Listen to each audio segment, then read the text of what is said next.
Hey everyone, my name is Seth Stewart with Spoken Gospel. We are a ministry dedicated to helping people see Jesus and his gospel on every page of the Bible. So, Jesus' disciples have just asked him who will be the greatest in the kingdom of heaven. And today's verse, Matthew 18:3-5, is how Jesus answers. He says, "And truly, I tell you, unless you change and become like little children, you will never enter the kingdom of heaven. Therefore, whoever takes the lowly position of this child is the greatest in the kingdom of heaven. And whoever welcomes one such a child in my name welcomes me."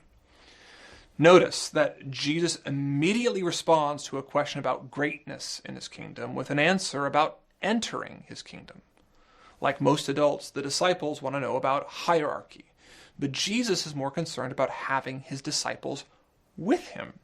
And if they want to be with him, they need to be like children. Children are not concerned with who has which position of authority. Children know they have none.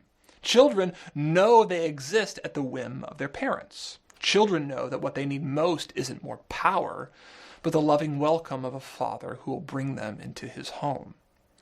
So if power is off the table, then the greatest in heaven are like children who humbly know everything comes from their father's hand.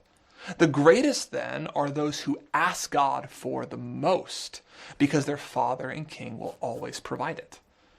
Becoming like a child is ultimately, though, becoming like Jesus. He is the child of God, who didn't concern himself with authority, but became humble and lowly on the cross.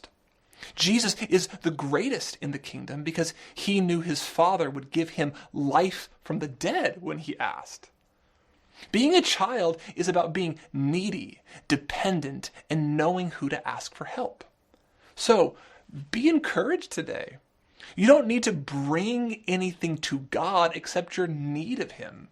Greatness in God's kingdom isn't reserved for the few, but to all who, like children, humbly ask.